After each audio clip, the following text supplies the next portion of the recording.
तीन टकली बहुएं। शांति की आदत थी, वो सभी का बहुत मजाक उड़ाती।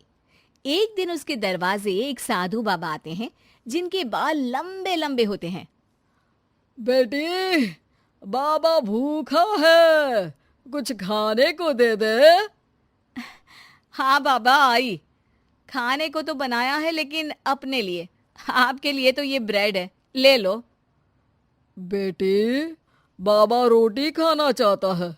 वो क्या है ना, सुबह से भिक्षा नहीं मिली, 2 रोटी तो बना दे। हाँ हाँ जरूर बना देती, ससुर है ना आप मेरे।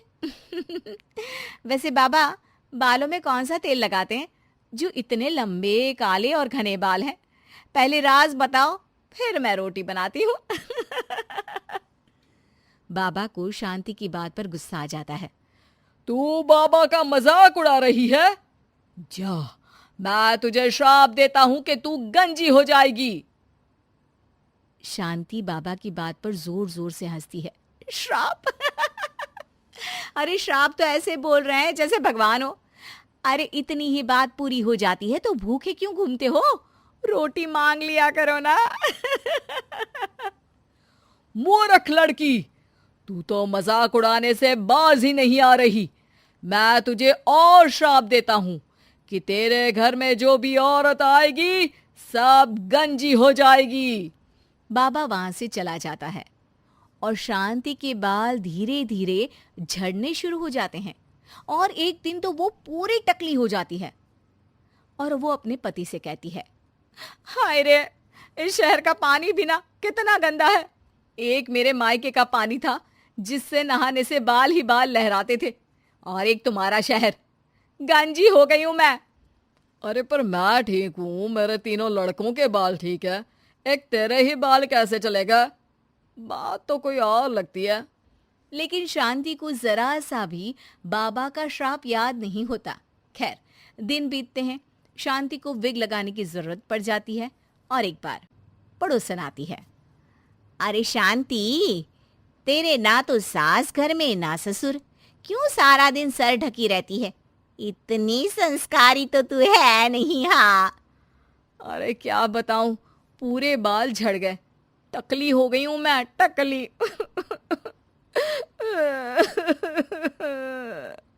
अरे अरे चुप कर शांति, कोई सुन लेगा। एक काम कर, वो डॉक्टर बाल है ना, उनके पास चली जा, वो तुझे आर्टिफिशियल हेयर लगा देंगे, फिर तो पहले से भी बहुत अच्छे बाल लहलाएंगे तेरे सर पर। शांति डॉक्टर के पास जाती है। डॉक्टर उसे हैरानी से देखता है। क्या हो गया डॉक्टर साहब, कभी टकली औरत नहीं देखी क्या?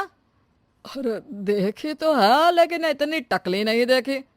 इतनी टकली से क्या मतलब है? टकली तो टकली होती है ना। अरे नहीं नहीं बहन, मैंने अपने 30 साल के करियर में ऐसी टकली नहीं देखी।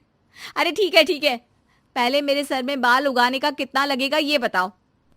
डॉक्टर सर देखते हैं और कहते हैं, ना जी ना, कुछ नहीं हो सकता, आपके सर पर बाल उग ही नहीं सकते, अंदर तक बंजर है जी आपका सर।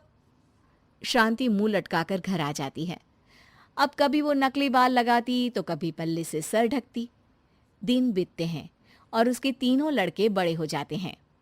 एक दिन शांति का पति कहता है, मैं सोच रहा हूँ 3 की शादी एक ही साथ करवा दूं, खर्चे भी बच जाएंगे और 3 बहुएं एक साथ आ जाएंगी, क्यों?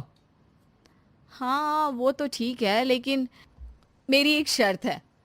अरे इस शहर में 3 की शादी करवाएंगे और कल को दूसरे शहर की लड़कियों को यहाँ का पानी सूट नहीं किया तो जैसे मैं गंजी हो गई वैसे ही वो 3 भी हो जाएंगी तो। अरे तुम बेवजह डर रही हो, देखो मेरे और 3 बेटों के बाल बिल्कुल ठीक है, ये सब बातें छोड़ो अब। खैर, शांति की 3 बहुएं आ जाती हैं। शांति ने खास करके उन लोगों को उनके बालों को देखकर ही पसंद किया था। मैंने तो टकली होकर पूरी जिंदगी काट दी, लेकिन तुम 3 के बाल पूरे घर की शान होने चाहिए। किसी के भी बाल कम हुए तो वो मेरे घर में नहीं रहेगी। इस घर में प्यार और इज्जत के साथ रहना है तो अपने बालों का ख्याल रखना होगा। बड़ी बहू कहती है, जी माँ जी, आप चिंता ना करें, मेरे बाल तो इतने बेशर्म हैं कि मैं आज गंजी हो जाऊं तो कल ही बढ़कर घुटने तक आ जाएंगे। दूसरी बोल पड़ी, माँ जी, मेरे बाल तो कभी एक भी नहीं झड़े, चाहे मेरी माँ ने कितना ही चुटिया पकड़कर पीटा हो मुझे। अरे माँ जी, मेरी तो दादी के बाल आज भी ऐसे हैं। माँ के तो आपने देख ही लिए हैं, मेरे बाल की तो बिल्कुल ही चिंता न करें आप। शांति भी बहुओं के लंबे काले घने बाल देखकर खुश रहती, लेकिन ये क्या, माँ जी हाय रे, मेरे बाल के तो गुच्छे गुच्छे निकल रहे हैं। शांति हैरान रह जाती है कि ये क्या, पर फिर भी बाबा की बात उसे याद ही नहीं आती कि इस घर की किसी भी औरत के सर पर बाल नहीं होंगे। ऐसे ही दूसरी और फिर तीसरी बहू के बाल भी झड़ने लगते हैं। शांति सर पकड़कर बैठ जाती है। अरे शांति, क्या हो गया? अब क्यों परेशान दिख रही हो? अरे क्या बताऊं, पहले मैं टकली हो गई, अब मेरी तीनों बहुएं भी टकली होने वाली है।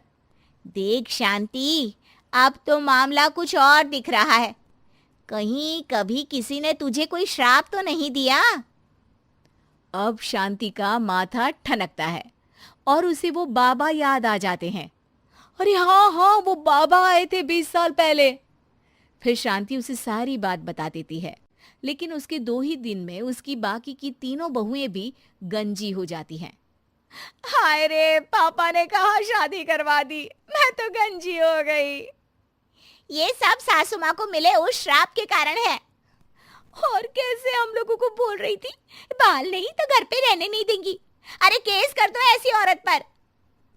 तीनों टकली बहुएं शांति के पास जाती है और उसे भला बुरा कहती है। माफ कर दो, क्या करूं अब मैं? तभी वहां पड़ोसन आ जाती है। मुझे उस बाबा की कुटिया मिल गई है, कल सुबह तुम चारों तैयार रहना। अगली सुबह चारों पड़ोसन के साथ बाबा की कुटिया पर जाती है। ये टकली औरतें कहाँ मेरी कुटिया में घुसी आ रही हैं? बाबा जी, आप तो ज्ञानी, परम ज्ञानी हैं, फिर क्यों हम लोगों का मजाक उड़ा रहे हैं?